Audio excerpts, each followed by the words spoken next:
Hey lovelies, welcome back to my channel. So today I am going to be teaching you how to make this beautiful trendy bubu top. It can be made into a top and it can also be made into a gown.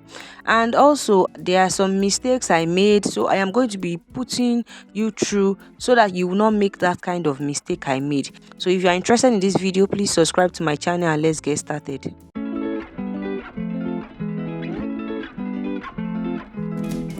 Welcome back to my channel once again, Annual Stars. So I made use of a bridal satin material, which most people know as doll face material, but I would advise you make use of a softer material like duchess, chiffon, organdy and so on. And also I made use of 2 yards for this top, but trust me, it was not easy. You need at least like 3 yards or 3.5 yards to make it comfortably. So I'll be starting with the back pattern, and here on fold I folded my fabric into 2 and I ruled the starting line. So from that starting line I will measure my top length. So I wanted it to cover my back bum, so I made it a bit longer. You can make yours shorter or you can even make yours way longer than mine, so just do what you want. Then I mark my neck width, which is 3 inches.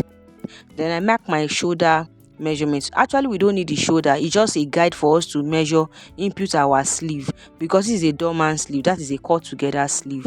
So from that shoulder point I input the length of my sleeve and I added 1 inch hemming allowance.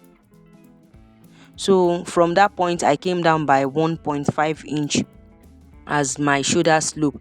So I won't slope it into my shoulder. Remember I said we don't need the shoulder measurement. I will slope it straight into the neckline. So that's what I meant by we don't need the shoulder measurement.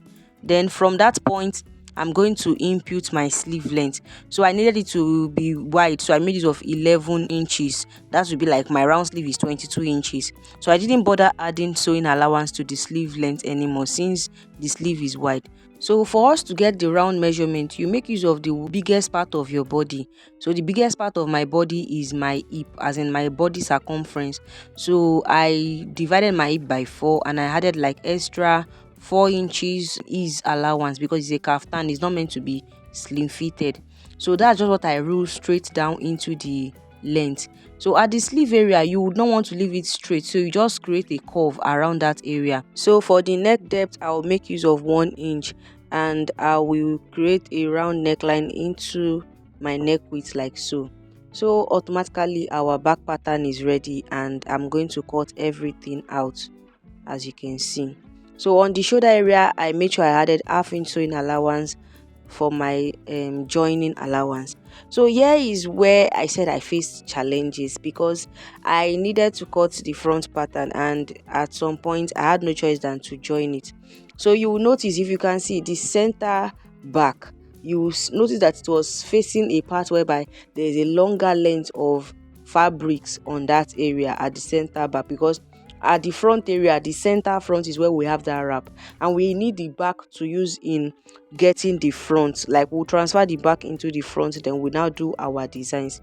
So the first thing I'll do is to measure my neck depth. So I made use of the neck depth of 8 inches. You would not want your kaftan, the neckline, to be too deep and it should not be too high.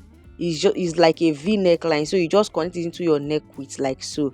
So I made use of 8 inches. Look, I noticed I later extended it into 9 inches. So the point where you want the crisscross to start from, I made use of 15 inches. So 15 inches is very okay.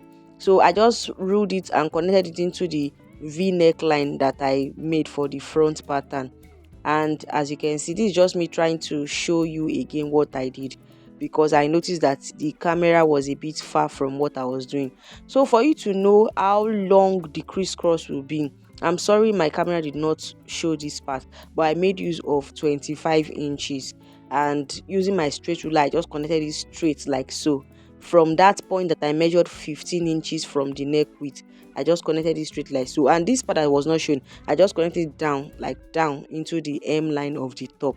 That's all. There's nothing major about it. So after that, you will not want to leave that neckline too straight. So I just blended it into the line until I noticed it gave me a smooth blend, because you will not want it to have this kind of straight effect. So that's all I did, and after that I started cutting. I cut out the crisscross design, and I also used my back pattern to trace out the side of the front. So here it is. Here is my back pattern, and this is me trying to place my front pattern on the back pattern, right side facing right side. So I told you the fabric I made use of was not enough, so it had a joining, though I made sure it was in a place that the crisscross will cover for me. Now I'll go and join it at the shoulder with half-inch sewing allowance. So here it is, and also I've hemmed the sleeve using 1-inch sewing allowance. So the next thing for me to do now is to join it at the sides. So I joined it with 1-inch sewing allowance. Then after I've joined it at the side, I will place the front pattern together and join them together at the center. That crisscross, the long length, I will join it together. Then after that, I will try to notch the back neckline, because we are going to be in need of it when we are trying to turn the crisscross neckline. Now the next thing for me to do is to fold the front neckline, as in that crisscross part. You'll notice I've folded it together using the seam line as a guide. So now I'll just flip it like so. Look at the way I just twisted it, just one twist, and after that that line that you join the front pattern, you will align it together with the back neckline notch. Then you start pinning. Remember, just one twist. If you do not understand this video, please watch it again or ask questions in the comment section, but make sure you watch it again. Then after that, you start arranging them and you pin. So you keep pinning it. Please make sure you pin first. Pin it so that you can visualize what you are trying to sew. If you do not pin it and you just sew it like that, you might make mistake and have no choice than to lose it. So pin everything first until you feel it cannot go again. Then you pick the second side also and keep pinning. You will notice that I took my time to pin everything. So you keep pinning. It can look a bit confusing, but if you follow the procedure well, you get it right. So after that, you go and sew it, and make sure you sew it closely, that even if there will be any little hole left, it will not be much.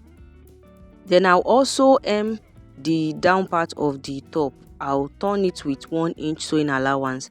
I only added extra 1 inch. So this is the end result. I really love the outcome of this kaftan, aside from the fact that the material I used was not soft enough. Thanks for watching, and see you in my next one. Bye.